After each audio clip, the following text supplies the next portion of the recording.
தேவ சத்தத்தை தடை செய்யும் 3 காரியங்கள்.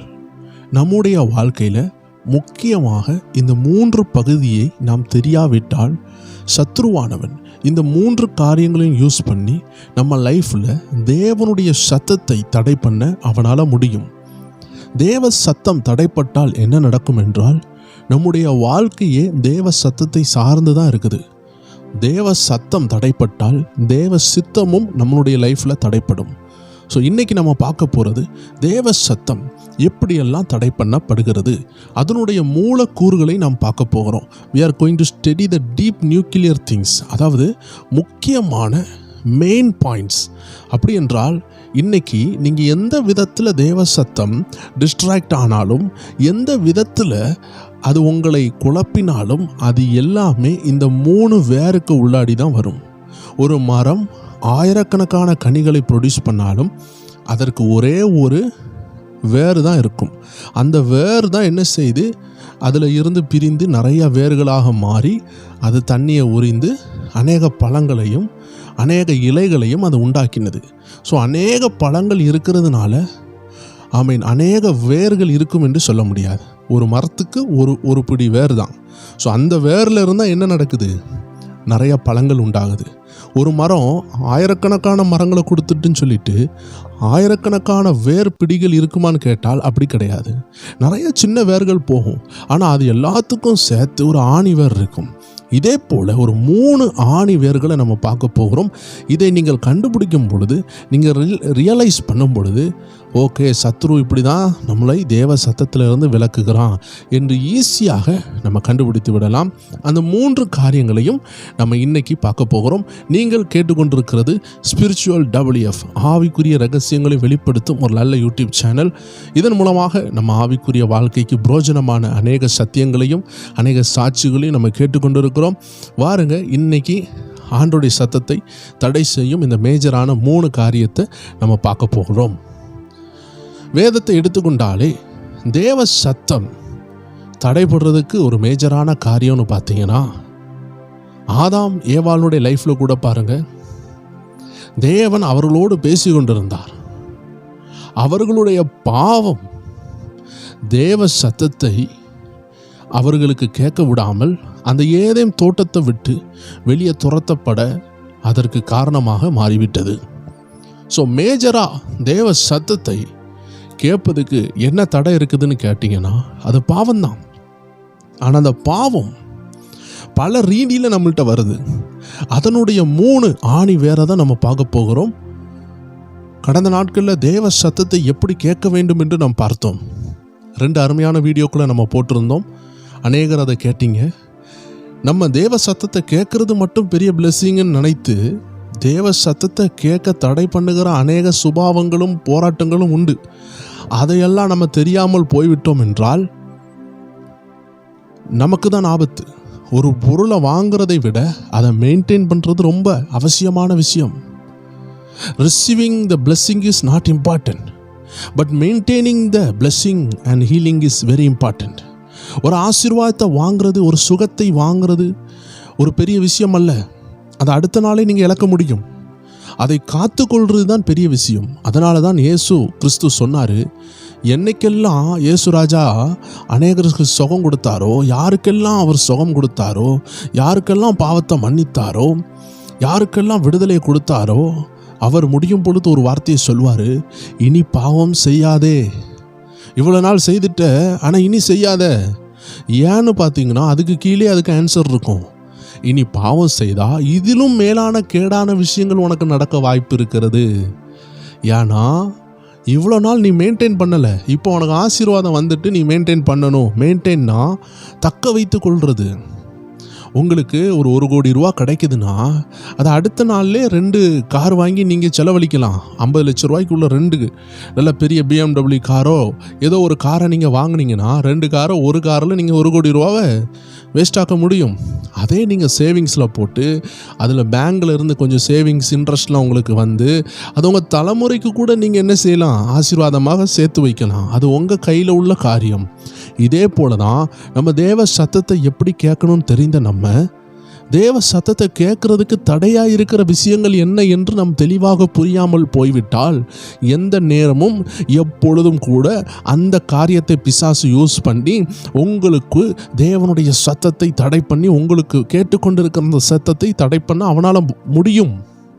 ஸோ இன்னைக்கு நம்ம பார்க்க போகிறது தேவ சத்தம் எப்படி தடைப்படுகிறது. நம்ம கிராஜுவலாக அப்படி பார்த்தீங்கன்னா தேவ சத்தம் பாவம் பண்ணால் தடையாகும், அவிசுவாசித்தா தடையாகும், பயந்தா தடையாகும், பிசாசு கடன் கொடுத்தா தடையாகும், சுயநலமாக வாழ்ந்தா தடையாகும், ஜபிக்காமல் இருந்தால் தடையாகும், வேதத்தை தியானிக்கலைன்னா தடையாகும், சபைக்கு போகலைன்னா சத்தம் கேட்குறது குறையும், அனுதினம் ஜபம் பரிசுத்த வாழ்க்கை இல்லைன்னா குறையும்னு சொல்லி ஒரு லிஸ்ட்டே நம்ம போடலாம். ஆயிரக்கணக்கான காரியங்களை நம்ம சொல்லலாம். ஸோ தேவச்சனமே, இது எல்லாம் உள்ளடக்கி ஒரு 3 டைட்டிலை நம்ம பார்க்க போகிறோம். ஒரு 3 காரியம். ஸோ இந்த அருமையான சப்ஜெக்டை தியானிக்கிறதுக்கு முன்னாடி ஒரு அருமையான வசனம் இருக்கிறது. ஏசாயா 55 அதிகாரம் 8வது வசனம் சொல்லுகிறது, என் நினைவுகள் உங்கள் நினைவுகள் அல்ல, உங்கள் வழிகள் என் வழிகளும் அல்ல என்று கர்த்தர் சொல்லுகிறார். நாம் தேவ சத்தத்தை ஏன் கேட்கணும்னா, டோட்டலாகவே ஆண்டவருடைய வழிகள் வேற, மனுஷனுடைய வழிகள் வேற. ஏன் இதை இப்படி சொல்கிறாருன்னா, நம்ம அவருடைய பிள்ளைகள் தானே, அவருடைய ரூபத்தில் தானே நம்மளை படைத்தார். அப்போ எப்படி நம்ம நினைக்கிறது ஒன்றா இருக்குது, நம்மளை உருவாக்குனவர் நினைக்கிறது ஒன்றா இருக்குதுன்னு பார்த்தீங்கன்னா, ஆரம்ப காலத்தில் அவர் நினைத்ததும் அவர் பிள்ளையாகிய ஆதாம் ஏவாள் நினைத்ததும் கரெக்டாக தான் இருந்திருக்கு. ஆனால் என்னைக்கு ஆதாம் பாவம் செய்தானோ எல்லாமே டிஸ்பொசிஷன் ஆகிவிட்டது. டிஸ்பொசிஷன்னா, ஒன்றா ரேங்க் எடுத்துகிட்டு இருந்த அருமையான தம்பி திடீர்னு படிக்காதவனாக மாறி, ஊர் தெருவெல்லாம் சுற்றி ரவுடியாக மாறி, இப்போ ஃபெயிலானா, இப்போ அவன் ஃபஸ்ட் ரேங்க் எடுத்தாலுமே அவன் பேர் இப்போ எதில் ரவுடி லிஸ்ட்டில் படிக்காதவன் லிஸ்ட்டில் பேக்ஸ்லைட் ஆகிட்டான். இதே போல் ஆதாம் ஒன் ஆஃப் த டைமில் ரொம்ப நல்லவராக ஆண்டவரால் சுத்தமான படைப்பாக படைக்கப்பட்ட ஒரு மனுஷனாக அவர் இருக்கும் பொழுது பாவம் செய்த காரணத்தினால பாவம் அவரை டிஸ்பொசிஷன் ஆக்குனது. இருக்க வேண்டிய இடத்துல இருந்து கீழே தள்ளி போட்டது. உயர்வுல இருந்து கீழே விழுந்தாரு, மேன்மையை இழந்தாரு, மகிமையை இழந்தாரு. அதில் இருந்து தான் தேவன் யோசிக்கிறத ஆதாமால தொடர்ந்து செய்ய முடியாத லெவலில் அவருக்கு பிறந்த பிள்ளைகளுக்கு கூட நோவா, யாக்கோபு எல்லாரும் வரிசையாக வர்ற எல்லாருமே பைபிள் சொல்லுது ஒருவராகிலும் நீதிமான் இல்லை. ஏன்னா ஆதாம் செய்த பாவத்தினால எல்லாருமே பாவிகளாக மாறிவிட்டோம். ஏதோ ஆபிரகாம் போன்ற நபர்கள், யோபு போன்ற நபர்கள் ஆண்டோடைய வார்த்தைக்கு கீழ்ப்படிந்ததுனால ஆண்டவர் சிலரை வெளியே கொண்டு வந்தார். தற்காலிக நீதிமான்களாக அவர்களை எழுப்பாட்டினார். ஆனால் யாரெல்லாம் இயேசுவின் இரத்தத்தினால கழுவப்படுகிறார்களோ அவங்க தான் ஆதாமுடைய பாவத்திலிருந்து விடுதலை ஆகிறாங்க. ஸோ இப்போ ஏன் தேவனுடைய நினைவும் மனுஷனுடைய நினைவும் சிங்காகி போகலை, இணைந்து போகலைன்னா அதற்கு காரணம் தேவன் ஆவிக்குரியவராக இருக்கிறாரு, நம்ம மாம்சத்தில் இருக்கிறோம். தேவன் ஆவிக்குரிய சிந்தையை உடையவர், நம்ம மாம்ச சிந்தையை உடையவர்கள். வேதம் சொல்லுது, மாம்ச சிந்தனை மரணம், ஆவிக்குரிய சிந்தையோ ஜீவனும் சமாதானம். ஸோ தேவன் எப்பொழுதுமே ஜீவனும் சமாதானம் உள்ள காரியத்தை தான் நமக்கு தருவாரே தவிர மரண காரியத்தை தரமாட்டார். ஆனால் நம்ம மாம்சத்தில் யோசிக்கும் பொழுது மாம்ச சிந்தனை மரணம். வசனம் சொல்லுது, மனுஷனுக்கு செம்மையாக தோன்ற வழிகள் உண்டாம். இப்படியே போனால் நல்ல வேலை கிடச்சிரும், வெளிநாட்டில் கிடச்சிரும், வெளிநாட்டில் செட்டில் ஆயிரும் அப்படின்னு நினச்சி ஒரு வேளை நீங்கள் வெளிநாட்டுக்கு போகும் பொழுது அந்த இடத்துல உங்கள் பிள்ளைகள் என்ன செய்வாங்க, சில நேரம் ஆண்டோடைய கிருபை இல்லைன்னா அந்த வெளிநாட்டு கல்ச்சரை பார்த்து அந்த வெளிநாட்டில் ஃப்ரெண்ட்ஷிப் வச்சு அவங்க சேர்க்குற பாவங்களுக்கு உங்கள் பிள்ளைகள் அடிக்ட் ஆகி நாளைக்கு உங்களை விட்டு பிரிஞ்சு போகிற லெவலில் கூட ஒரு ஆபத்து வரலாம். ஆனால் நம்ம நினைப்போம், வெளிநாட்டில் போய் செட்டில் ஆகி நல்ல ஒரு வீடுலாம் நம்ம ரெடி பண்ணி அங்கே இருந்துடலாம் நினைக்கும் பொழுது அந்த நினைவில் அந்த நினைப்புக்குள்ளாடி ஒரு ஆபத்து இருக்கிறதா கர்த்தருக்கு தெரியும். இதே தான் லோத்து செய்தார். நல்லா பசுமையாக இருக்குப்பா சோதோமு அப்படின்னு சொல்லி சூப்பராக ஒரு வீடை கட்டி அங்கே ஒரு பொண்ணை பார்த்து திருமணமாகி அங்கேயே இருந்துட்டார். அங்கே 2 பிள்ளைகள் அவருக்கு பிறக்குது. அந்த பிள்ளைகள் அந்த சோதம் குமாராவின் புத்திய உடையவர்களாக மாறி நாளைக்கு அந்த லோத்தினுடைய எதிர்காலத்தையே நாசாக்கி விட்டாங்க. அவர் பசுமையை பார்த்து போனதில் தான் பிரச்சனையே வந்துச்சு. ஸோ மனுஷனுக்கு செம்மையாக தோன்ற சில வழிகள் உண்டு. இதே இதே சிந்தனை தான் தாவீது ராஜாவுக்கு வந்துச்சு. அவருக்கு செம்மையாக தோன்றின ஒரு வழி வந்துச்சு. அவர் மாடியில் நடந்து கொண்டு இருக்கும் பொழுது ஒரு தவறான விஷயத்தை பார்த்து தவறான முடிவெடுத்து ஒரு தவறான ஒரு கொலையை பண்ணுற லெவலில் அவருக்கு லைஃப் மாறிவிட்டது. அதே போல தான் தேவஜனமே, சிம்சோனை பாருங்கள். அவனும் தனக்கு கண்ணுக்கு விருப்பமான பாதையில் போய் ஆண்டவருடைய அபிஷேகத்தை அவன் இழக்க வேண்டிய ஒரு சூழ்நிலை வந்தது. ஸோ மனிதனுக்கு செம்மையாக தோன்ற பாதையில் போகும் பொழுது அதனுடைய முடிவில் மரணம் இருக்குது. நம்ம நினைப்போம் மரணம் என்றால் என்ன நினைக்கிறோன்னா சரீர ரீதியாக சாகிறது. பாவத்தின் சம்பளம் மரணம் தான். ஆனால் மரணத்தினுடைய உண்மையான ஒரு புரிதல் என்னவென்றால், ஆதாம் ஏவாளும் பாவம் செய்தாங்க. ஆண்டவர் சொன்னார், இதை சாப்பிட்ற நாளில் நீ சாகவே சாவன்னு சொன்னார். ஆனால் அவங்க 900 ஆண்டுகளுக்கு மேலாக வாழ்ந்தாலும் அவர்கள் சாகவில்லை. அப்படி என்றால் ஆண்டவர் சொல்லக்கூடிய மரணம் என்னவென்றால் ஆவிக்குரிய மரணம், தேவனை விட்டு பிரிகிறது தான் மரணம். ஸோ தேவஜனமே, நம்ம பாவத்திற்கு ரொம்ப ஜாக்கிரதையாக இருக்கணும். பாவம் வந்தாலே தேவ சத்தத்தையும் பிரித்துரும், தேவ சித்தத்தையும் பிரித்து விடும். தாவீது கூட ஒரு கொலைகாரனாக மாற வேண்டிய ஒரு சூழ்நிலை வந்துவிட்டது தனக்கு செம்மையான பாதையில் போகும் பொழுது. ஸோ அதனால தான் ஆண்டு சொல்கிறாரு, என் நினைவுகள் உங்கள் நினைவுகள் அல்ல, உங்கள் வழிகள் என் வழிகளும் அல்ல. இதை ஆண்டவர் அழகாக ஏசாயா தீர்க்கதரிசி மூலமாக 55வது அதிகாரம் 8வது வசனத்தில் சொல்லியிருக்கிறாரே. ஸோ இதற்கு காரணம், அவர் ஆவிக்குரியவராக இருக்கிறார், நாம் மாம்ச மனிதர்களாக இருக்கிறோம். ஸோ மாம்ச மனசில் இருந்து என்ன வந்தாலும் அதனுடைய முடிவு மரணம் தான். அதனால தான் நம்ம லைஃப்பில் தேவனுடைய சித்தத்தை செய்ய வேண்டும். வேதம் அழகாக சொல்லுகிறது, விசுவாசத்தினால் வராத யாவும் பாவமே. அப்படின்னா என்ன? எந்த தேவ ஜனத்திற்கும் ஒரு ஆசீர்வாதம் தேவனுடைய சித்தத்தின்படி வரவில்லை என்றால், விசுவாசத்தினால் அது வரவில்லை என்றால் அது பாவமாக மாறிவிடுகிறது. ஸோ தேவ ஜனங்கள் யாராக இருந்தாலும் சரி, நம்ம நினச்ச உடனே ஏதாவது செய்ய முடியுமா என்று கேட்டால், நாம் செய்தால் அதற்கு பிற்பாடு நிறைய ஆபத்துகள் இருக்கும். ஆபிரகாமுடைய லைஃபை பாருங்கள். ஆண்டவர் ஒரு வாக்குத்தத்தம் கொடுக்கிறார். ஆனால் அந்த வார்த்தையை நிறைவேற்றுறதுக்கு முன்னாடி சத்துரு என்ன செய்கிறான்னா, சாராள் மூலமாக வாரான். சாராளுக்கு ஒரு மைண்ட் வருது, என்னுடைய அடிமை பெண்ணுடைய லைஃப்பில் ஒரு பேபி கிடைச்சாலும் அது உங்களுடைய பேபியாக தானே இருக்கும், அதனால் என் அடிமை பெண்ணை திருமணம் பண்ணுங்க என்று சொல்லி சாராளுக்கு ஒரு சுயநல ஆலோசனைன்னு வச்சுக்கொள்ளலாமே. எப்படியாவது ஒரு பேபி வரணும். ஆனால் தேவன் சொன்னது வேற, இவங்க செய்தது வேற. ஸோ என்னதான் நம்ம தலைகீழ நின்று கர்த்தருடைய வாக்குத்தத்தத்தை நம்ம நிறைவேற்றிடலான்னு பார்த்தா அது ஆபத்தாக மாறிவிடும், அது சப்ஸ்டியூட்டாக மாறிவிடும், அது நாளைக்கு நமக்கு ஆபத்தாக மாறிவிடும். ஸோ அதனால தான் தேவஜனமே ஆண்டவர் தெளிவாக சொல்லிட்டாரு, விசுவாசத்தினால் வராத எல்லாமே பாவம். தேவன் சொல்லியிருக்கிறாரு. இப்போ தேவன் உங்களை பணக்காரராக மாற்றுறாரு, ஒரு நல்ல உயர்ந்த பதவியில் மாற்றுறாரு, நீங்கள் அநேக சபைகளை கட்டுறதுக்கு உதவியாளராக உங்களுக்கு நிறைய வருமானத்தை தரப்போகிறாரு, உங்களுக்கு ஒரு பெரிய பிஸ்னஸை தரப்போகிறாருன்னு சொல்லும் பொழுது, மற்றொரு பக்கம் பிசாசு சொல்லுவான், இந்த சைடு கட்டில் போனால் சீக்கிரமாக அது நடந்துருமே. அதுதான் ஆபத்து. ஆண்டவர் சொன்னார்னா அதை செய்வார். ஸோ பாருங்கள், ரோமர் 14 கடைசி வசனம் சொல்லுது, ஒருவன் சமுசயப்படுகிறவனாய் புசித்தால் அவன் விசுவாசம் இல்லாமல் புசிக்கிறபடியினால் ஆக்கணைக்குள்ளாக தீர்க்கப்படுகிறான் அப்படின்னு சொல்லி ஒரு ஃபுல் ஸ்டாப் வச்சு ஒரு பேசேஜை முடிச்சுட்டு தனியாக இன்னொரு காரியம் சொல்லுது, விசுவாசத்தினால் வராத யாவும் பாவமே. இதுதான் நமக்கு தேவையான வசனம். விசுவாசத்தினால வராத எல்லாம் பாவம்னா விசுவாசத்தினால எப்படி வரும்? எப்படின்னா, விசுவாசம் கேள்வினால் வரும், லிசனிங்னால் வருது. விசுவாசம் கேட்குறதுனால வருது.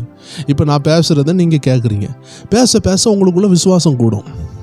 இதை கேட்க கேட்க இதை நல்லா மைட்டி டெஸ்ட் மனிஷில் நீங்கள் கேட்டு பாருங்கள், விசுவாசம் பீக்குக்கு போகும். இப்போ நம்ம தியானிக்கிறதெல்லாம் சத்தியம். இது உங்களை கலப்படத்தில் இருந்து, கள்ளத்தனத்தில் இருந்து, பிரச்சனைகளில் இருந்து உங்களை வெளியே கொண்டு வரும். தேவஜனமே, ஒரு ஃபுட்டில் பாய்சன் கலந்துட்டுனா எவ்வளோ டேஞ்சர். இதே போல தான் இன்றைக்கி திருவசனத்தில் கள்ள உபதேசம் கலந்து வருது. நம்ம அந்த கள்ள உபதேசம் நமக்குள்ளே வரக்கூடாதுன்னு சொல்லி தான் நம்ம இப்படிப்பட்ட வார்த்தைகளை எல்லாம் தியானித்து கொண்டு இருக்கிறோம். ஸோ இது மைட்டி டெஸ்ட் மணியா அப்படின்னு கேட்டால் இது டெஸ்ட் மணி கிடையாது. இது சாட்சிகளான்னு கேட்டால் இது சாட்சி கிடையாது. இது சத்தியம். நம்ம லைஃப்பில் மைட்டி டெஸ்ட் மணியை ரீச் பண்ணுறதுக்குள்ள சத்தியம், பரலோக ராஜ்யத்தை சேர வேண்டிய ஒரு சத்தியம், இந்த உலகத்தில் நம்மளை பரிசுத்தமாக பாதுகாக்கக்கூடிய ஒரு சத்தியத்தை நம்ம தியானித்து கொண்டு இருக்கிறோம். ஸோ விசுவாசத்தினால் வராத யாவும் பாவமேன்னு சொன்ன வார்த்தையினுடைய அர்த்தம் என்னன்னா, நீங்கள் ஒரு காரியத்தை விசுவாசிக்காமல் செய்தால் அது பாவம். அப்போது விசுவாசம் உங்கள் லைஃப்பில் வந்தாலே தேவன் உங்கள் லைஃபுக்குள்ளே வந்துட்டார்னு அர்த்தம். ஏன்னா தேவன் ஆவியாக இருக்கிறார், தேவன் வார்த்தையாக இருக்கிறார்.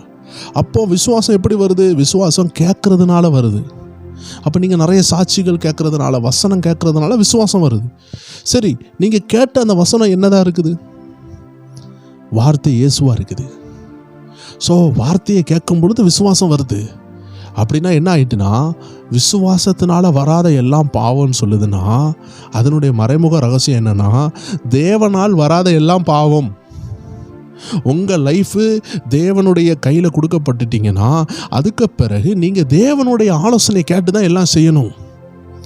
அதனால தான் ஆண்டவர் ஃபஸ்ட்டே சொன்னார், என் வழி உன் வழி இல்லைப்பா, ஏன்னா நீ மாம்சத்தில் இருக்கிற, நீ எதை செஞ்சாலும் அதில் உனக்கு தேவனுக்கு ஒரு லாபம் கிடையாது, உனக்கு ஃப்யூச்சரில் பரலோக ராஜ்யத்துலேயும் அதில் உனக்கு லாபம் கிடையாது. நீ உலகம் முழுவதையும் ஆதாயப்படுத்தினாலும் பரலோகத்தில் ஒரு லாபம் கிடையாது. ஆனால் ஒரு பாவியை நீ மனம் திரும்ப பண்ணால் பரலோகத்தில் சந்தோஷம் உண்டாகுது. அதனால் நீ புரிந்து கொள்ள வேண்டும் என்று தான் ஆண்டவர் அழகாக பைபிள் எழுதி வைத்திருக்கிறார். நம்ம உலகம் முழுவதையும் ஆதாயப்படுத்தினாலும் நம்ம ஆத்மாவை நஷ்டப்படுத்தினா ஒரு லாபம் இல்லை. ஸோ நம்ம ஐடியாவில் உலகத்தையே ஆதாயப்படுத்தினாலும் பரலோகத்துக்கு ஒரு லாபம் இல்லை. அப்போ பரலோகத்துக்கு நம்மளை கொண்டு லாபம் உண்டாகணும். நம்ம வாழ்கிற வாழ்க்கையில் தேவனுடைய சித்தத்தை கரெக்டாக செய்யணும்னா நமக்கு கண்டிப்பாக விசுவாசத்தினால் தான் எல்லாமே வரணும். ஒரு வீடா தேவன் இடைப்படுவார். வீடு கட்டணும்னு இடைப்படுறாரா, கட்டுங்க, சந்தோஷம். ஏன்னா அது தேவனால் உண்டானது. ஆண்டு இடைப்படுறாரா, ஊழியம் செய்யுங்கன்னு, அது ஆசை தேவன் கொடுக்கிறது, அதை நீங்கள் செய்யுங்க. ஒரு ஏழைக்கு கொடுன்னு ஆண்டு சொல்கிறாரா, நீங்கள் கொடுங்க, அது தேவனால் உண்டானது. அதனால தான் நாம் ஜெபிக்கிற மனுஷனாக இருக்க வேண்டும். ஏன்னால் ஜெபித்தால் தான் தேவன் சத்தம் கேட்கும். ஓகே, இப்போது நம்ம ஏன் இதை பார்த்தோன்னா, தேவ சத்தம் ஏன் கேட்கணும்னா தேவனுக்கும் நமக்கும் நிறைய வித்தியாசம் இருக்குது. அவள் ஆவிக்குரியவராக இருக்கிறாரு, நம்ம மாம்சத்தில் இருக்கிறோம். ஸோ தேவஜனமே, இப்படிப்பட்ட ஒரு நிலைமையில் தேவனுடைய சத்தம் நமக்கு அவசியமாக இருக்கிறதுனால இன்னொரு பகுதியை பார்க்கும்பொழுது, மனுஷன் அப்பத்தினால் மாத்திரமல்ல தேவனுடைய வாயிலிருந்து புறப்படுகிற ஒவ்வொரு வார்த்தையினால் பிழைப்பான். அப்படின்னா என்ன தேவஜனமே? நமக்கு பணம் இருக்கலாம், படிப்பு இருக்கலாம், ஆனால் வேத வசனம் இல்லைன்னா, அப்பம் இல்லைன்னா, வேத வார்த்தை இல்லைன்னா, தேவ வார்த்தை இல்லைன்னா நம்ம பிழைக்க முடியாது. வீடு இருக்கும், வஸ்து இருக்கும், எல்லாம் இருக்கும். திடீர்னு பார்த்தா மனைவி ஃபேனில் தற்கொலை பண்ணி செத்து போயிருப்பாங்க, ஏன்னா சமாதானம் இல்லை. திடீர்னு பார்த்தா கணவர் மருந்து குடிச்சு செத்து போயிருப்பார், அங்கே சமாதானம் இல்லை. திடீர்னு பார்த்தா பிள்ளைகள் அடிதடி வச்சு டைவர்ஸ் பண்ணுவாங்க, சமாதானம் இல்லை. ஏன்னா இயேசு இல்லாத இடத்துல புயல் அடிக்கும் என்று வேதம் சொல்லுது. வார்த்தைக்கு மேலே, கற்பாறைக்கு மேலே இருந்த வீடு மட்டும்தான் அசையவில்லை. ஸோ தேவஜனங்கள், வார்த்தை இவ்வளோ இம்பார்ட்டண்ட்டாக நம்ம லைஃப்பில் இருக்கும் பொழுது வார்த்தை இல்லாமல் நம்மளால் ஒன்றும் செய்ய முடியாது. ஏசப்பா சொல்லிட்டாரு, என்னை அல்லாமல் உங்களால் ஒன்றும் செய்ய முடியாதுன்னு சொல்லிட்டாரு. என்னை அல்லாமல்னா என்ன அர்த்தம்? என் வார்த்தை அல்லாமல். என் வார்த்தை தான் உங்களுக்குள்ள விசுவாசத்தை உண்டாக்கும். அந்த விசுவாசத்தில் வராத எல்லாம் பாவம். விசுவாசத்தினால வராத எந்த வேலைனாலும் சரி, எதுனாலும் சரி, திருமண அலைன்ஸ்னாலும் சரி, பிஸ்னஸ்னாலும் சரி, அது உங்களை புரோஜனமான ஒரு லைஃப்லுக்குள்ளே வைத்திருக்காது. பணம் இருக்கலாம், அந்தஸ்து இருக்கலாம், ஆனால் தேவனுக்கோ இல்லை உங்களுக்கோ தேவ சித்தத்திற்கோ ஒரு புரோஜனம் இருக்காது. இதுதான் பைபிள் சொல்கிற ட்ரூத். வசன ஆதாரத்தோடு பேசி கொண்டு இருக்கிறேன். நான் சொன்னது எல்லாமே வசனங்கள் தான். பைபிளை தெளிவாக படித்து கொண்டு இருக்கிறவங்களுக்கு நான் சொன்ன வசனங்கள் எல்லாமே தெரியும். ஓகே தேவச்சனமே, நீங்கள் கவனமாக கேளுங்க. இப்போ தேவ வசனம் இவ்வளோ தேவையாக இருக்குதுன்னா அதை தடை செய்கிறதையும் நம்ம கவனிக்கணும். உங்களுக்கு ஒரு வீடு ரொம்ப தேவைன்னா வீடை வாங்குறது விஷயம் இல்லை. அந்த வீடை நாசாக்குற மழை தண்ணி இருக்கலாம், ஒழுகி கொண்டு இருக்கலாம், இல்லை கரையான் இருக்கலாம், அந்த வீடை நாசாக்கக்கூடிய சில காரியங்கள் இருக்கலாம், மண் அரிப்பு இருக்கலாம். அதெல்லாம் நீங்கள் கவனமாக பார்த்து அதை மெயின்டைன் பண்ண வேண்டிய அவசியம் உண்டு. ஒரு கார் வாங்குறீங்க, இல்லை ஒரு பைக் வாங்குறீங்க, வாங்கிட்டு அப்படியே விட்டுட்டீங்க, இன்ஜின் ஆயிலும் மாற்றலை, அதை கழுவலை, வாட்டர் சர்வீஸ் பண்ணல, அதில் பிரேக் ஆயில் மாற்றலை, எதுவுமே பார்க்கலன்னா 1 வருஷம் பிறகு அது மக்கார் பண்ண தொடங்கும். புது வண்டியாகவே இருக்கட்டும், நீங்கள் அதை கவனிக்கவே இல்லைன்னா அது நாசாகும். So it is very important to maintain the blessing. It's not only receiving the blessing. நம்ம ஒரு ஆசீர்வாதத்தை வாங்குறது மட்டும் விஷயம் அல்ல, அதை மெயின்டைன் பண்ணணும். ஸோ இன்றைக்கி ஆண்டவர் நம்மளோடு பேசுகிறது, நீங்கள் பெற்ற ஆசீர்வாதத்தை மெயின்டைன் பண்ணணும்னா தேவ சத்தத்தை கேட்க அறிந்து நீங்கள் தேவ சத்தம் தடைபடுறத கவனமாக புரிந்து கொள்ள வேண்டும். ஸோ தேவ சத்தம் பல ஆயிரம் ரீதியில் தடை பண்ணப்படலாம். ஆனால் ஒரு 3 காரியத்தை நான் உங்களுக்காக சொல்லுகிறேன். முதலாவது காரியம் உலகம். இந்த உலகம் என்ன செய்யுதுன்னா தேவ சத்தத்தை தடை செய்யும். ஏன்னா இந்த உலகம் பொல்லாங்கனால் உண்டாயிருக்கிறது. இந்த உலகமும் அதனுடைய இச்சைகளும் ஒளிந்து போகும். ஆண்டவருடைய வார்த்தை 1 யோவான் 2வது அதிகாரம் 15வது வசனத்தில் அழகாக சொல்லுகிறது, உலகத்திலும் உலகத்தில் உள்ளவைகளும் அன்பு கூறாதிருங்கள். ஒருவன் உலகத்தில் அன்பு கூர்ந்தால் அவனிடத்தில் பிதாவின் அன்பு இல்லை. ஆம் தேவ ஜனமே, உலகத்தில் உள்ளவைகள் எல்லாம் பிதாவினால் உண்டானவைகள் அல்ல, உலகத்தினால் அது உண்டானது. ஸோ இந்த உலக காரியங்களுக்கு ரொம்ப இம்பார்ட்டன்ஸ் கொடுத்து இந்த உலக விஷயங்களில் மயங்கி போகிறவங்களுக்கு தேவ அன்பு உள்ளே இருக்காது. அப்படின்னா உள்ள வசனம் இருக்காது.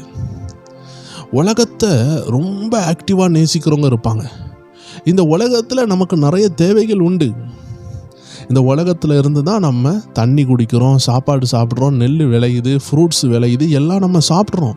அது தேவன் நமக்கு கொடுத்தார். அதனால தான் வசனம் சொல்லுது, பூமியின் அது நிறைவும் கர்த்தருடையது. ஆனால் உலக ஆசைன்னு ஒன்று இருக்குது. இந்த உலக ஆசை தான் ஆபத்து. ஸோ தேவஜனமே, நம்பர் 1, இந்த உலகம் தேவனுடைய சத்தத்தை தடுக்கும், தேவனுடைய சித்தத்தை தடுத்துரும். ஒரு பானை நிறைய நீங்கள் தேன் வாங்கிட்டு வரீங்க. ஆனால் அந்த பானை நிறையா உள்ள தேனுக்குள்ளாடி ஒரு சிலந்தியோ இல்லை ஒரு பல்லியோ விழுந்துட்டுனா என்ன ஆகும்? அந்த தேனெல்லாம் வேஸ்ட் ஆயிரும். ஸோ இதே போல தான் தேவ சத்தத்தை கேட்குற நம்ம அதை கவனமாக மூடி வைக்கணும், பாதுகாப்பாக வைக்கணும். ஏன்னா வசனமே சொல்லுது, எல்லா காவலோடு உன் இருதயத்தை காத்துக்கொள், அதில் இருந்து ஜீவ ஊற்று புறப்படும். வேத வசனத்தை தவிர ஜீவ ஊற்று என்ன? நம்ம இருதயத்துக்குள்ளே பாவம் கலக்காமல் இருந்தால், உலகம் கலக்காமல் இருந்தால், அங்கே சுத்தமான தேனை காட்டிலும் தேனாகிய வார்த்தை உண்டாகும், தீர்க்க தரிசன வார்த்தை உண்டாகும். என்னுடைய லைஃப்பில் நான் பல முறை பல உபத்திரம் வரும் பொழுது, எங்கேருந்துடா தேவ சத்தம் வரும்னு கேட்டுக்கொண்டு இருக்கும் பொழுது, ஏதாவது பரலோகத்திலிருந்து தேவ சத்தம் மின்னல் மாதிரி எனக்கு கேட்குமான்னு நான் எதிர்பார்க்கும் பொழுது உள்ளே இருந்து சவுண்டு கேட்கும், என் ஹார்ட்ல இருந்து. ஏன்னா அதுதான் தேவன் தங்கும் அரண்மனை. உங்கள் இருதயமே தேவன் தங்கும் ஆலயம்.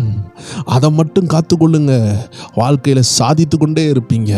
ஏன்னா இருதயத்தில் இருந்து தீர்க்க தரிசனமான வார்த்தை வரும்.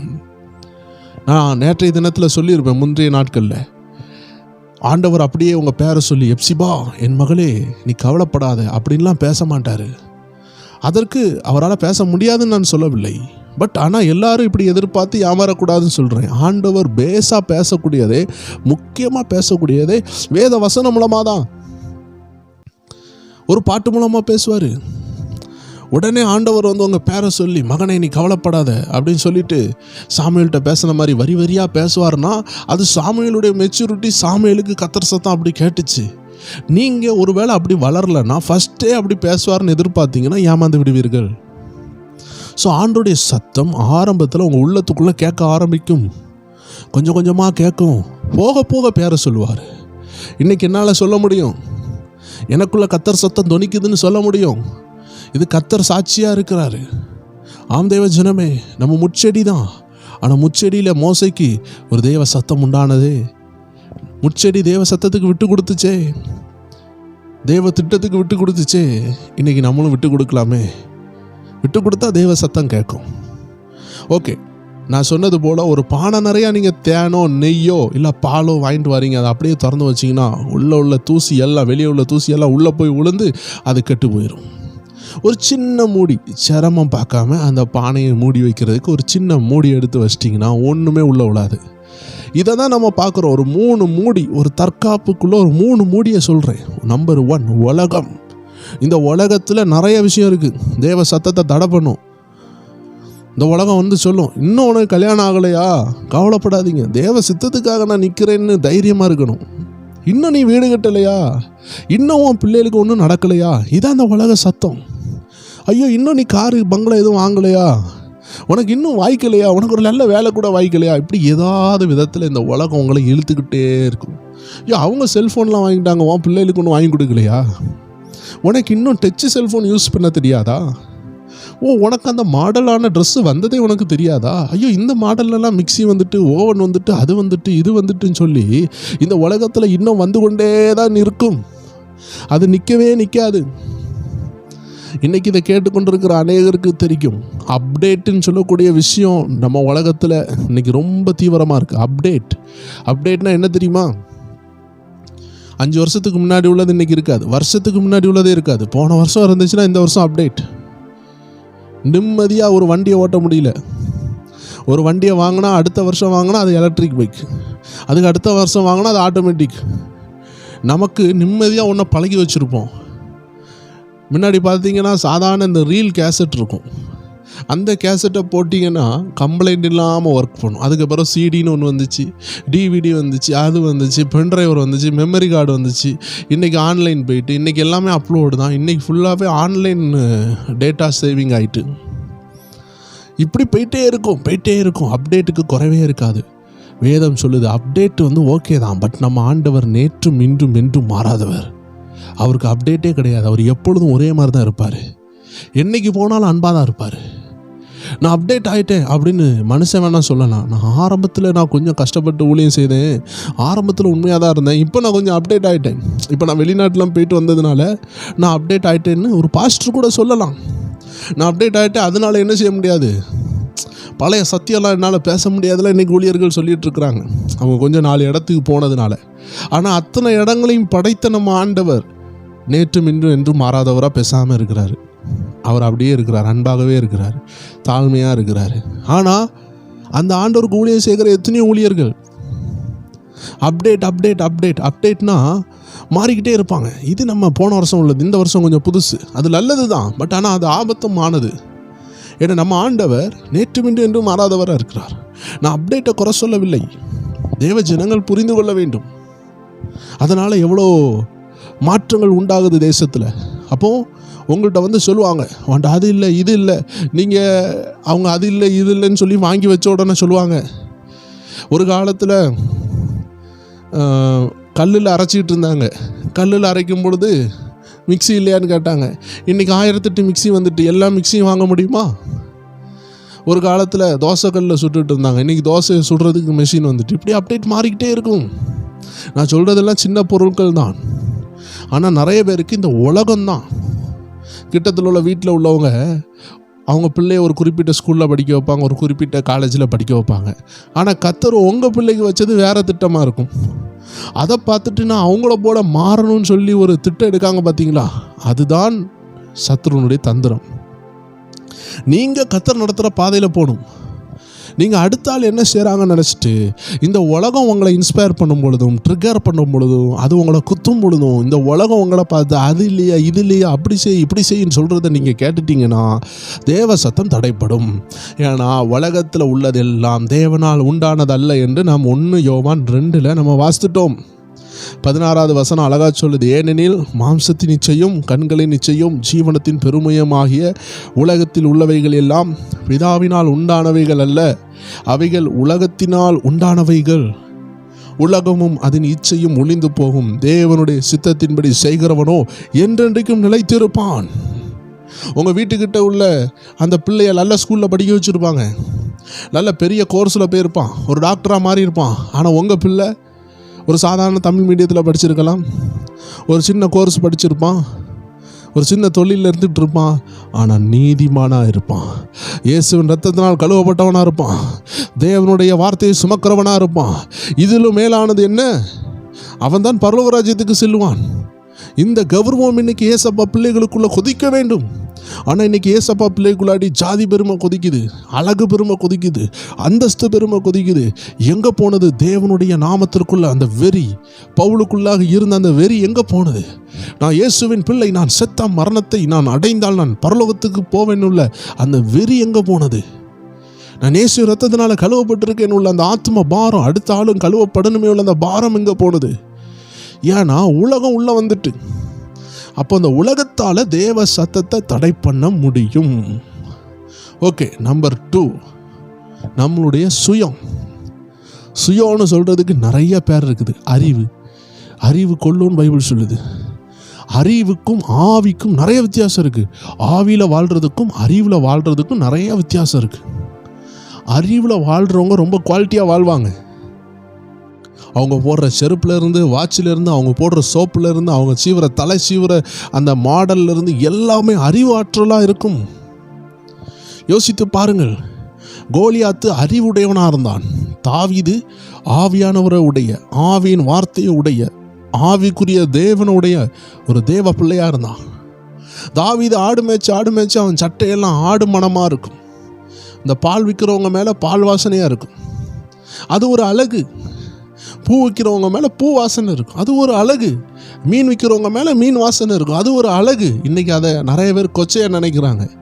தேவ ஜனமே, நம்ம தொழிலினுடைய மனம் நம்ம மேலே இருக்கிறது, அது ஒரு அழகு. ஒரு பிரியாணி கடையில் வேலை பார்த்தா அந்த பிரியாணி மனம் இருக்கும், அது ஒரு அழகு. இன்றைக்கி என்னதான் மீனுடைய வாசனை ஒரு தாயார் மேலே இருந்தாலும் அந்த மீன் உங்கள் வீட்டில் வரும்பொழுது அதை சாப்பிடும் பொழுது நல்லா தானே இருக்குது. 99% மக்களுக்கு மீன் பிடிக்க தானே செய்யுது. ஏன்னா மீனை சாப்பிட்டு பழகிட்டா அது பிடிக்க தான் செய்யும். சிக்கன் கடையில் கோழி வெட்டிகிட்டு இருப்பாங்க, அந்த கடைக்குள்ளே போனால் அவங்க வஸ்திரத்தை பார்த்து அழுக்காக இருக்கும், ஆனால் அந்த சிக்கனை சாப்பிடும்பொழுது எவ்வளோ டேஸ்ட்டாக இருக்குது. ரேஷன் கடைக்கு போனால் அந்த சாக்கு மூடையெல்லாம் சுமந்து விசரத்து கொட்டி இருப்பாங்க, கரண்ட் கூட இருக்காது, ஃபேன் கூட இல்லாமல் ரேஷன் கடையில் கஷ்டப்பட்டு வேலை செய்கிறவங்க இருக்காங்க. ஸோ நம்ம ஒரு ஆள் வேலை செய்கிறத வச்சு நம்மளை அவங்கள குறைச்சி இடப்பட முடியாது. ஸோ தேவஜனமே, யாரையும் நம்ம குறை சொல்ல முடியாது. ஏன்னா அது ப்ராக்டிக்கலாக மனுஷனுக்கு தேவையான விஷயம். ஒரு மனுஷனே எடுத்துக்கொள்ளுங்களேன், இப்படி அறகுறையாக அடுத்தவங்களை அற்பமாக நினைக்கிற அந்த மனுஷனை எடுத்துக்கொள்ளுங்க. அவன் 4 நாள் குளிக்காமல் இருக்கட்டும், அவன் நார தொடங்கிடுவான். அவனுக்குள்ள 1000 அசுத்தம் இருக்குது ஒரு மனுஷனுக்குள்ளாடி. அடுத்தவங்களை அற்பமாக நினைக்கிற அந்த மனுஷனுக்குள்ளாடி 1000 அசுத்தம் இருக்குது. மனுஷன் மண்ணிலிருந்து எடுக்கப்பட்டவன். என்னதான் அவன் மேக்கப் பண்ணாலும் அவன் மனுஷன்தான். ஸோ அதனால தான் நான் அறிவாளிக்கும் ஆவிக்குரியவங்களுக்குள்ள வித்தியாசம் சொல்கிறேன். பெரிய கோலியாத்து வாரான், ரொம்ப மினுக்காக இருந்திருப்பான், ரொம்ப பாடி பில்டர் தான், புரோட்டீனாக சாப்பிட்ருப்பான், உடம்பெல்லாம் கட்டு மஸ்தாக இருக்குது, நல்ல வாசனை திரவியங்களை போட்டிருந்திருப்பான். ஏன்னா அவன் பெலிஸ்தியர்கிட்ட வாரான். பெலிஸ்தியர்கள் விக்கிர ஆராதனைக்காரர்கள், ஆண்டவர் அறியாதவர்கள், தூபங்களும் கண்டதையும் அவன் மேலே தேய்ச்சி விட்டு பயங்கரமாக உடைகளை போட்டுவிட்டு நல்ல அறிவு திறனோடு கூர்மையோடு பலத்தோடு வரும்பொழுது ஆடு மேய்த்த ஆடினுடைய வாடைகளோடு ஆட்டு கூடைய கடந்த ஒரு மேய்ப்பன் வருகிறான். தேவன் அந்த ஆடு மேய்த்தவனுடைய வஸ்திரத்தின் மனத்தை பார்த்து மயங்கவில்லை. அவனுடைய அளவை ஆளு குட்டையாக இருக்கிறான்னு சொல்லி மயங்கவில்லை. வயசு குறவுன்னு சொல்லி அற்பமாக நினைக்கவில்லை. சாமுவேலுக்கு என்னங்க 60 வயசு ஆச்சு ஆண்டவர் பேசும் பொழுது, சின்ன வயசு, மிஞ்சி போனால் ஒரு 10 வயசுக்குள்ளே 16 வயசுக்குள்ளே இருக்கலாம். ஒரு 6 வயசுலேருந்து இல்லை ஒரு 4 வயசுலேருந்து ஒரு 10 வயசுக்குள்ளே கூட இருக்கலாம். ஆண்டவருக்கு ஆள் சின்ன ஆள் பெரிய ஆளுலாம் விஷயம் இல்லை. ஆள் போட்ட வஸ்திரம் வாடடிக்கு அப்படின்லாம் இல்லை. ஆண்டவர் அடுப்பு கறி போல இருந்தால் கூட ஆண்டவர் பேசுகிற ஆண்டவர் யாருடைய முகத்தை பார்த்தும் பேசுகிறது இல்லை, ஆண்டவர் உள்ளத்தை பார்த்து பேசுகிறவர். ஸோ தேவஜனமே, இந்த அறிவு கூர்மை என்ன செய்யும்னா அநேகரை அற்பமாக என்ன வைக்கும். அறிவு பெருத்தவன் நோவு பெருத்தவன் பைபிள் சொல்லுது. ஸோ அதுக்குன்னு படிக்கக்கூடாது அப்படி கிடையாது. நம்ம படித்தால் தான் வேர்ல்டில் யூஸ்ஃபுல்லாக இருக்க முடியும். ஒரு சுவிசேஷம் கூட நம்ம இன்டர்நேஷ்னல் லெவலில் அறிவிக்கணும்னா இங்கிலீஷ் தெரிய வேண்டிய அவசியம் இருக்குது.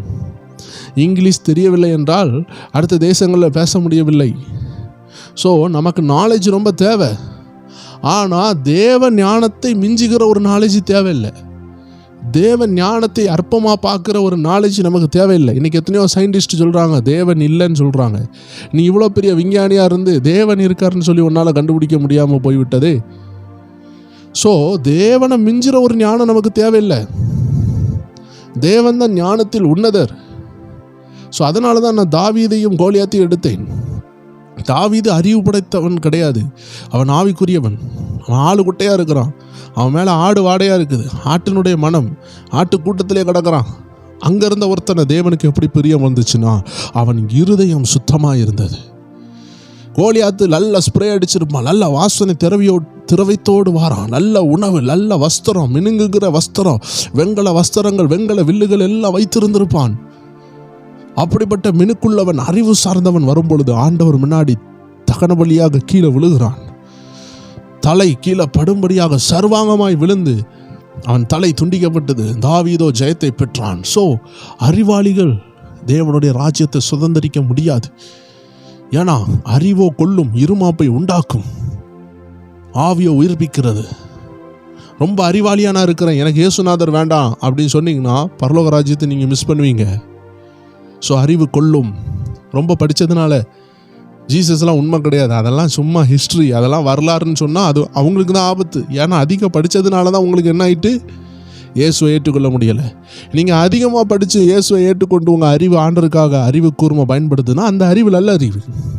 நீங்கள் அதிகம் படித்ததுனால ஆண்டவராக இயேசு கிறிஸ்துவை ஏற்றுக்கொள்ள முடியலன்னா அது ஆபத்தான அறிவு.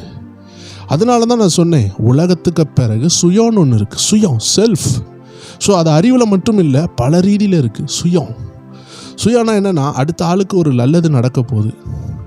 நமக்குள்ள ஒரு சுயநலவாதியாக இருந்தால் நமக்கு எரிச்சலாக இருக்கும். அவனுக்கு இப்படி நடக்குது, இவங்களுக்கு இப்படி நடக்குது, அவங்களுக்கு இப்படி நடக்குதுன்னு சொல்லி நமக்குள்ள எரிச்சல் வரும். இதுதான் சுயம். இதை தான் கலாத்தியர் 2:20 பவுல் சொல்கிறாரு, நான் கிறிஸ்துவோடு சிலுவையில் அறையப்பட்டிருக்கிறேன். ஐ crucified. நான் சொல்கிறாரு பார்த்தீங்களா, அந்த நான் சொல்லுகிறது தான் சுயம். ஐ, இப்போ நான் வாழ்கிறது நான் அல்ல. Now I am not living. இப்போ எனக்குள்ள கிறிஸ்துவே இருக்கிறாரு. லூசிஃபர் விழுறதுக்கு முன்னாடி நான் நான் நான் ஐ ஐ ஆயம்னு சொல்லியிருப்பான். நான் அங்கே ஏறுவேன், நான் உன்னதமானவருக்கு ஈக்குவலாக மாறுவேன், நான் நான் நான். அப்படி என்றால் என்ன? சுயம். நான் அதை செஞ்சிருவேன். தேவ ஜனமே, இன்றைக்கி நம்ம லைஃப்பில் எது இருந்தாலும் அது தேவ கிருபையினால் வந்தது, அது நம்மளுடைய பலன் அல்ல. ஒருவேளை நீங்களே சம்பாதிச்சிருப்பீங்க, ஆனால் அந்த சம்பாதிக்கிற பலனையும் வாய்ப்பையும் இன்றைக்கி அநேகருக்கு கொடுத்து வைக்கலை. உங்களுக்கு கொடுத்து வச்சது தேவ கிருபை. இதுதாங்க நம்மளுடையது. நம்ம கால் நம்மளுடையதா? தேவன் கிருபையாக தந்தார். ஒருவேளை நம்ம காலில் ஒரு கால் நொண்டியாக பிறந்திருந்தா என்ன இருக்கும், ஒரு கண்ணு தெரியாமல் பிறந்திருந்தா என்ன இருக்கும்? அப்போ ஏதாவது நம்ம பலன்னு சொல்ல முடியுமா? இன்னைக்கு நல்ல பிறவியாக பிறந்தது தேவ கிருபை, நல்ல வேலை கிடைச்சது கிருபை. நான் சொல்ல ஒன்றுமே கிடையாது. ஆனால் நான் சொல்லும் பொழுது அங்கே ஒரு வைராக்கியம் வருது, அதான் சுயம். அப்போ முதல்ல தேவ சத்தத்தை தடுக்கிறது உலகம். அது பல ரீதியில் வரும். நிறைய பாவங்கள் உலகத்துக்குள்ளே இருக்குது. ஆன்லைன் கேமிங் இருக்குது, இன்ஸ்டாகிராம் இருக்குது, உலகத்தில் நாசமான விஷயங்களை சேர்க்குற உலக காரியம், டெக்னிக்கல் விஷயம், டெக்னாலஜி விஷயம் நிறையா இருக்குது. ஆன்லைன் கேம்பிளிங் இருக்குது, ஸ்மக்லிங் இருக்குது, ட்ரக் டீலர்ஷிப் இருக்குது, பல விஷயம் இருக்குது. இன்றைக்கி நிறையா பணம், ஸ்கேமிங், ஃபிஷிங்னு சொல்லக்கூடிய பல விஷயங்கள் உலகத்தில் இருக்குது. இது எல்லாம் தேவ சத்தத்தை தடுக்கும். ஆடம்பரம் இருக்குது, செல்ஃபிஷில் நிறையா இருக்குது. உடம்ப இன்னைக்கு பச்சை குத்துறவங்க இருக்கிறாங்க, நாக்கா இருக்கிறவங்க இருக்காங்க, கண்ணுக்கு இமையில் இது போடுறவங்க இருக்கிறாங்க, வயிற்றில் இது மூக்குத்தி மாதிரி போடுறவங்க இருக்கிறாங்க, நாக்கை வெட்டுறாங்க, கண்ணில் கலர் ஆட் பண்ணுறாங்க, பச்சை குத்துறாங்க, பல ரீதியில் மோசமான இடங்களில் பச்சை குத்துறாங்க. இது எல்லாம் சுயம், உலகத்தினால் உண்டானது. இதிலெல்லாம் தலையிட்டு கொண்டு இருந்தால் தேவ சத்தம் கேட்க முடியாது. உலக சத்தம் வந்துட்டுனா தேவ சத்தம் அங்கே இருக்காது. அப்போ நம்ம உலகத்தில் இருந்து நம்மளை ஒதுக்கி கொள்ள வேண்டும். அதான் சங்கீதம் ஒன்று சொல்லுது, துன்மார்க்கனுடைய ஆலோசனைப்படி நடவாமலும், பாவிகளுடைய வழியில் நில்லாமலும், பரியாசக்காரர் உட்காரும் இடத்தில் உட்காராமலும். அதை செய்யாமல் நம்ம என்ன செய்யணும்? இரவும் பகலும் அவருடைய வேதத்தில் தியானமாக இருக்கிற மனுஷனே பாக்கியவான். ஏன்? துன்மார்க்கனோடு இருந்தால் என்ன ஆகும்? தேவ சத்தம் கரைப்படும், நமக்குள்ளே வராது. தேவ சத்தத்துக்கு இடம் இருக்காது. தேவ சத்தத்துக்கு இடம் இருக்காதுன்னா மனுஷ சத்தமோ உலக சத்தமோ நமக்குள்ளே இருக்கும். நம்ம சுயத்தினுடைய சத்தம் இருக்கும். சுயமாக வாழ்ந்தால் தேவ சத்தம் தடைப்பட்டுரும். ஸோ அது கிறிஸ்துவனுடைய சிலுவையோடு நம்ம அறையப்பட வேண்டும். அந்த சுயநல வாழ்க்கை முற்றுப்பெற வேண்டும். நம்பர் 3, தேவனுடைய சத்தத்தை தடை பண்ணுகிறது பிசாசு. இந்த சுயநலத்துக்கு கீழே நிறையா வரும். நான் ஜஸ்ட்டு உங்களுக்கு ஆணி வேற மட்டும் சொல்லியிருக்கிறேன். 3வது விஷயம் பிசாசு. பிசாசுக்கு கீழே நிறையா இருக்குதுன்னா நிறையா இருக்குது. பிசாசு தான் இன்றைக்கி என்ன செய்கிறான்? அசுத்த ஆவிகளை அனுப்பி விட்டு அநேக ட்ரெஸ்ஸுகளை உருவாக்குறது, அநேக ரப்பர் பேண்ட்ஸு, கையில் போடுற பேண்ட்ஸு, புது ட்ரெண்டு, ஒரு ஹேர் ஸ்டைல் வந்தாலும் அதுக்கு பின்னாடி ஒரு இன்ஃப்ளூயன்ஸ் இருக்கும். இந்த உலகத்தில் 2 ராஜ்யம் தான், ஒன்று பரலோக ராஜ்யம், ஒன்று நரகம், ஒன்று வெளிச்சம், ஒன்று இருள். இந்த உலகத்தில் நீங்கள் பார்க்குறதுல உள்ள எல்லா காரியத்தையும் சரக்கு அனுப்பி விடுறது 2 பேர் இருக்கிறாங்க. ஒன்று தேவன் அனுப்பி விடுறாரு, இன்னொன்று பிசாசு அனுப்பி விடுறான். ஸோ நீங்கள் பிசாசினுடைய ட்ரெண்ட் எது, பிசாசினுடைய ஆபத்து எது, பிசாசு அனுப்பி விடுற விஷயங்கள் எது? பிசாசு எப்படி அனுப்புவான் தெரியுமா? பச்சையானதை காட்டுவான். பைபிள் சொல்லுது, இந்த ஆடு கசாப்பு கடை, அதாவது தலையை வெட்டி அது சாப்பாடு போடுவாங்க பார்த்தீங்களா? அதாவது நம்ம சிக்கன் வாங்க, மட்டன் வாங்குற, இந்த பீஃப் வாங்க போகிற கடையிலலாம் பார்த்தீங்கன்னா இந்த ஆடுகளையும் மாடுகளையும் கொண்டு கழுத்து அறுத்துருவாங்க. ஸோ இந்த உலகத்தில் உள்ள இச்சையான பாவங்களுக்கு பின்தொடர்றவங்களை பற்றி வேதம் சொல்லுது, ஆடு தான் அடிக்கப்படுற இடத்துக்கு போகிறது போல, மாடு தான் அடிக்கப்படுற இடத்துக்கு போகிறது போல, குருவி கண்ணியில் மாட்ட போகிறதுக்கு போல இந்த பிள்ளைகள், தேவ பிள்ளைகள் மாட்ட போகிறாங்க. யாருக்கு பின்னாடி போகிறவங்க? இச்சைக்கு பின்னாடி போகிறவங்க. பச்சையான இலையை காமிச்சு இந்த கசாப்பு கடை கூட்டு போகிறவன் ஆடை கூட்டு போய் செல்லமாக வளர்ப்பான்னு நினைக்கிங்களா? கழுத்தை வெட்டி தோலை உரித்து வெட்டி பீஸ் போட்டு கொடுத்துருவான். இதை தான் இந்த உலகம் நமக்கு செய்து ஆசையாக ஒன்று காட்டும். அந்த ஆசையில் போய் விழுவோம். அது லவ்வாக இருக்கலாம், அது உலகமாக இருக்கலாம், அது இச்சையாக இருக்கலாம், எதுவாக இருக்கட்டுமே. சிம்பிளாக சொன்னால் பிசாசுகளுக்குடைய அசுத்த ஆவிகள் நிறைய ட்ரெண்டை வளர்த்து விடுது. நான் சொன்னது போல் 2 ராஜ்யம் தான். ஒன்று பரலோக ராஜ்யம், ஒன்று நரகம், இருளின் ராஜ்யம். There is no neutral kingdom. நடுநிலை ராஜ்யமே கிடையாது. நடுநிலை ராஜ்யமே கிடையாது. ஒன்று நீங்கள் பிசாசு கையில் இருப்பீங்க, இல்லைனா ஏசப்பா கையில் இருப்பீங்க. ஏசப்பா கிட்டையும் பிசாசுக்கிட்டையும் இருக்க முடியாது. நீங்கள் ஏசப்பா கிட்ட இல்லைன்னு நினைக்கும் பொழுது நீங்கள் பிசாசுக்கிட்ட தான் இருக்கீங்க. சில நேரம் நம்ம நினைப்போம், இப்போ நான் ஏசப்பா பிள்ளையா இல்லையே, அடுத்த வருஷத்துலேருந்து மாறிட்டலான்னு சொல்லும் பொழுது அடுத்த வருஷம் வரைக்கும் நீங்கள் யார் பிள்ளையாக இருக்கிறீங்க? பிசாசு பிள்ளையாக இருக்கிறீங்க. உங்களை கொண்டு பிசாசுக்கு லாபம் உண்டாகும். நீங்கள் பிசாசுக்கு ஏஜெண்டாக மாறிடுவீங்க. ஸோ இதிலிருந்து தப்பிக்கிறதுக்கு தான் தேவ ஜனமே பிசாஸ்கிட்ட கவனமாக இருக்கணும். நம்ம நம்பர் 1 பார்த்தது உலகம், நம்பர் 2 சுயம், 3வது பிசாசு. உலகம், சுயம், பிசாசு, இதுக்கு கீழே தான் பல வேரியேஷனில், பல கிளைகளில் அவன் பாவங்களை வச்சிருக்கிறான். ஸோ தேவ ஜனங்கள் இந்த 3ஐயும் கவனமாக வைத்து கொண்டீர்கள் என்றால் ஒரு பிரச்சனை வருதா, டக்குன்னு நீங்கள் பார்க்கணும், ஓ இது உலகம், இது தேவ சத்தத்தை தடை பண்ணும். இன்னொன்று வருது, அது சுயம், ஓ இது என்னுடைய சுயம்ல எழும்புது, இது கிறிஸ்துவின் சிலுவையில் அறையப்படணும். உலகம் எழும்புனா உலகத்தை விரட்டணும், உலக விஷயங்களுக்கு தலையிடாமல் உங்களை காத்துக்கொள்ளணும். சுயம் எழும்புதுன்னா சிலுவையில் அறைய ஒப்பு கொடுக்கணும், சில பாடுகளுக்கு உங்களை ஒப்பு கொடுக்கணும். உலகத்தார் டக்குன்னு முன்னேறுற மாதிரி இருக்கும். உங்கள் கூட படித்தவன் டக்குன்னு இங்கிலாண்டு போயிடுவான், போலாண்டு போயிடுவான், அந்த நாட்டுக்கு போயிடுவான், இங்கே போயிடுவாங்க. உங்களுக்கு எங்கேயும் போக முடியாது. ஆனால் வசனம் சொல்லுது, நீ அடுப்பு கறி போல இருந்தாலும் உனக்கு பொன் சரகு உண்டாகும். வெளிநாட்டில் போய் என்னங்க செய்கிறான்? முழுக்க சம்பாதிக்கிறான், குடிக்கிறான், பாவம் செய்கிறான். ஆண்டவருக்கு பிரியமாக வாழ்கிறானான்னு கேட்டால், ஆண்டவர் இல்லாமல் ஆண்டவருக்கு பிரியமாக எப்படி வாழ முடியும்? அத்தனை காசையும் சம்பாதிச்சு ஒரு வீடை கட்டுவான். என்ன புதுசாக செய்ய போகிறாங்க இவங்க? ஆனால் ஒன்றும் இல்லாமல் உட்காந்துருக்கிற நீங்கள் பரலோக ராஜ்யத்துக்கு ஆயத்தமாக இருக்கிறீங்க. ஸோ தேவஜனமே, இந்த உலகம் உங்களை ஏமாத்தாமல் உங்களை காத்துக்கொள்ள கர்த்தர் அழைக்கிறார். கடைசியாக நம்ம இப்போ பார்த்து கொண்டு இருக்கிறது பிசாசு. பிசாசு நிறைய அசுத்தாவிகளை வைத்திருப்பான். அவனுக்கு நிறைய ஏஜென்ட் இருக்கும். நம்ம நினைப்போம் ஒரு பெரிய தொழில் நினைப்போம். அந்த தொழில் பார்த்திங்கன்னா ஸ்மக்லிங் தொழிலாக இருக்கும், ஸ்கேமிங்காக இருக்கும். இதெல்லாம் பிசாசு வச்சுருக்கிறான். பிசாசு சூழ்நிலையை வேற கையில் எடுப்பான். சீசர்கள் எல்லாம் படகுல வரும் பொழுது புயல் அடிக்குது.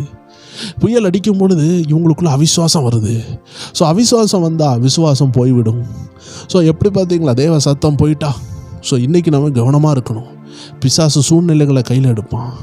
ஸோ அதனால தான் சூழ்நிலை மூலமாக பிசாசு வந்தால் நீங்கள் அவனை விரட்டணும். ஆண்டவராக இயேசு என்ன செஞ்சார்? இறையாதே அமைதலாக இருன்னு சொன்னார். உடனே அந்த கடலும் புயலும் அமைதியாயிட்டு. ஏன்னா அவர் போகிற ஊழியம் பயங்கரமான ஊழியம். கெதரேன தேசத்தில் 6000 பிசாசு கொண்ட மனிதனை விடுதலையாக்க போகும்பொழுது தான் இந்த சீற்றம் வருது. இந்த சீற்றம் வர்றதுக்கு பின்னாடி சில ரகசியங்கள் இருக்கலாம். ஏன்னா அந்த மனுஷனை விடுதலை ஆகிட்டு அவன் ஊழியம் செய்ய தொடங்கிடுவான். ஸோ அதனால் பிசாசு இயேசு அந்த கரைக்கு வர்றதுக்கு முன்னாடியே கடலுக்குள்ளேயே தசை திருப்பி விடலான்னு புயல் அனுப்புது. நம்ம பார்த்தது புயல் தான். ஆனால் இயேசு அந்த புயலுக்கு பின்னாடி இருந்த பிசாசை பார்த்தா. இயேசு அப்படி தான். செவிட்டு ஊமையும் உள்ள ஒரு மனுஷனை கொண்டு வரும்பொழுது செவிட்டு ஊமையை பார்க்கவில்லை, செவிட்டு ஊமையை கொண்டு வந்த அந்த அசுத்தாவியை பார்த்து விரட்டினார். ஸோ நாமும் தேவ ஜனங்கள் பிசாசு இருக்குதான்னு பார்க்கணும். பேதுருக்குள்ளே பிசாசு வரும்பொழுது இயேசு அதை கண்டுபிடித்து அப்பாலை போன்னு சொன்னார். சூழ்நிலை மூலமாக பிசாசு வரலாம், நண்பர்கள் மூலமாக வரலாம், மனிதர்கள் மூலமாக, தாய் தகப்பன் மூலமாக, யார் மூலமானாலும் வரலாம். இதை இனம் கொண்டு நம்ம ஜெயிக்க அழைத்திருக்கிறோம். இந்த 3 செக்ஷன்லையும் தேவ ஜனங்கள் பிசாசு எப்படிலாம் கிரியை செய்கிறான், எப்படிலாம் தேவ சத்தம் தடைப்படுதுன்னு கவனமாக இருந்தீங்கன்னா கர்த்தருடைய மகிமை உங்கள் மேலே இறங்கும். தேவ சித்தத்தை நீங்கள் செய்து முடிப்பீங்க. தேவனுடைய நாமம் உங்கள் மேலே மகிமைப்படும். இன்னும் ஒரு வசனத்தை வாசித்து நம்ம முடித்திடலாம். 1 கொரிந்தியர் 2 அதிகாரம் 14 வசனம் சொல்லுகிறது, ஜென்ம சுபாவமான மனுஷனோ தேவனுடைய ஆவிக்குரியவைகளை ஏற்றுக்கொள்ளான். அவைகள் அவனுக்கு பைத்தியமாக தோன்றும். அவைகள் ஆவிக்கேற்ற பிரகாரமாய் ஆராய்ந்து நிதானிக்கப்படுகிறவைகள் ஆனதால் அவைகளை அறியவும் மாட்டான். ஸோ ஜென்ம சுபாவம் இதுவும் தேவ சத்தத்தை கேட்க தடை பண்ணும். இது அறிவு செக்ஷனில், அதாவது சுய செக்ஷனில் வரும். சுயம், செல்ஃப் செக்ஷனில் வருது. அதாவது சுயம் என்றாலே உள்ள அந்த பாவ மனிதன் சுயம், அவன் சிலுவையில் அறையப்பட்டிருக்கணும். அந்த பழைய மனிதன் அவனுக்குள்ள செயல்படுற ஒரு காரியம் தான் ஜென்ம சுபாவம். பழைய மனிதனுக்குள்ளாடி ஜென்ம சுபாவம்னு ஒன்று இருக்குது. ஜென்மமாக வந்திருக்கும். அந்த ஆண்டவரை ஏற்றுக்கொள்ளவே விடாது. நான்லாம் ஆரம்பத்தில் யோசிப்பேன், பரலோகம்னு ஒன்று உண்டா, ரட்சிப்புன்னு ஒன்று உண்டா, இதெல்லாம் சும்மா அப்படியே பொய் சொல்கிறாங்களோ அப்படிலாம் யோசிப்பேன். இந்த வரங்கள் இருக்குது, அந்நிய பாஷை இருக்குது, அப்படி இப்படின்னு சொல்கிறாங்களே, அபிஷேகம் இருக்குது, எல்லாம் சும்மா நான் நினச்சேன். தேவஜனமே, இதுதான் ஜென்ம சுபாவம். ஜென்ம சுபாவம் இருந்தால் நமக்கு நம்பிக்கையே வராது. வசனம் அழகாக சொல்லுது, ஜென்ம சுபாவமான மனுஷன் தேவனுடைய ஆவிக்குரியவைகளை ஏற்றுக்கொள்ளான். பிகாஸ் he cannot, அவனால் முடியாது. அது அவனுக்கு பைத்தியமாக இருக்கும். உங்களுக்கு இன்னைக்கு யாருக்காவது இந்த அனுபவம் கிடச்சிருக்கும். யாராவது உங்களை பார்த்து, ஆமாம் நீ சொல்கிறல யார் கேட்பா, பைத்தியம் மாதிரி தோணுதுன்னு சொன்னால் அந்த ஆள் ஜென்ம சுபாவத்தில் இருக்கார். அதனால தான் அவருக்கு பைத்தியம் மாதிரி தோணுது. நம்ம சொல்கிறது அவங்களுக்கு சிரிப்பாக தோணும். நம்ம சொல்லுவோம் பரலோக ராஜ்யத்துக்கு ஆயத்தமாகணும், இந்த பூமியில் சேர்த்து ஒன்றும் பிரோஜனம் கிடையாதுன்னு சொன்னால் அவங்க சிரிப்பாங்க. அப்போ நாளைக்கு உன் பிள்ளை யார் படிக்க வைப்பா, யார் கட்டி கொடுப்பா, தேவன் நடத்துவார்னு சொன்னால் உலகம் சிரிக்கும். ஸோ தேவஜனமே, நம்ம பேலன்ஸாக போகணும். நம்ம அதுக்குன்னு வேலை செய்யாமல் இருந்தால் கர்த்தர் கையின் பிரயாசத்தை ஆசீர்வதிக்க மாட்டார். அது ஊழியனாலும் நம்ம ஊழியத்துலேயும் ஏதாவது செய்யணும், தேவன் சொல்கிறத செய்யணும். அது தொழில்னாலும் தொழிலையும் செய்யணும். சோம்பேறியாக நம்ம தூங்கி கொண்டு இருந்தால் ஒன்றும் நடக்காது. நம்ம சோம்பேறியாக தூங்காமல் நம்ம செய்கிற வேலையை செய்து கொண்டு கர்த்தர் நம்மளை நடத்துவார்னு சொல்லும் பொழுது 4 பேர் பரியாசம் பண்ணுறாங்கன்னா அவங்க ஜென்ம சுபாவம் உள்ளவங்களாக இருக்கிறாங்க. நீங்கள் ஒன்றும் செய்யாமல் வீட்டிலே இருந்துக்கிட்டு இருக்கிறீங்க, கர்த்தர் எனக்கு எல்லாம் பார்த்துக்கொள்வார்னு சொல்கிறீங்கன்னா நீங்கள் முழு நேர ஊழியத்துலையும் இல்லை, நான் ஊழியமும் செய்யலை, ஆனால் கர்த்தர் என்னை நடத்துவார்னு சொன்னால் உங்களுக்கு நல்ல ஆரோக்கியம் இருக்குது, வேலையே செய்யலைன்னா அப்போது உங்களை பார்த்து சிரித்தா கரெக்ட்.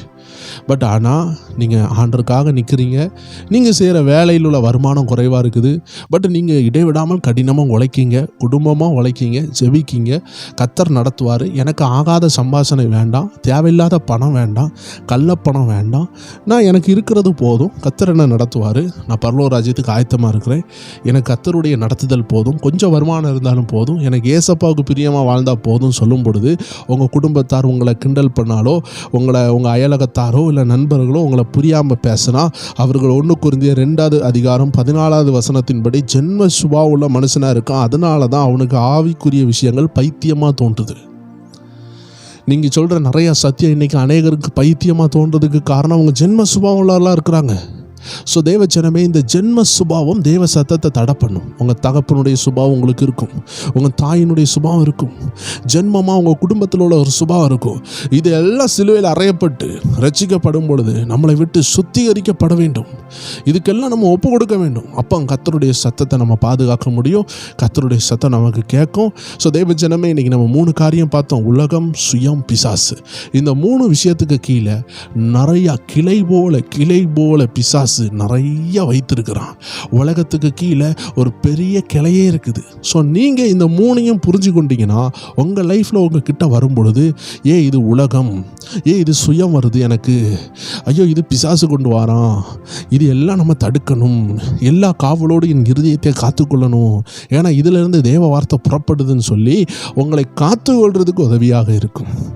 ஸோ இந்த வார்த்தையை கேட்டவங்க ஒவ்வொருவருக்கும் தேவ சத்தம் உங்கள் இருதயத்தில் இருந்து நீங்காதபடி காத்துக்கொள்ளக்கூடிய ஒரு 3 காரியத்தை நம்ம பார்த்தோம். தேவன் உங்களை ஆசீர்வதிப்பாராக. தொடர்ந்து இணைந்திருங்க. எல்லா செவ்வாய்க்கிழமையும் வியாழக்கிழமையும் நம்ம ஆவிக்குரிய ரகசியங்கள் சில சப்ஜெக்ட் பேசி கொண்டு இருக்கிறோம். ஸோ தேவ ஜனங்கள் இணைந்திருங்க. கர்த்தர் உங்களை ஆசீர்வதிப்பார். ஆமென்.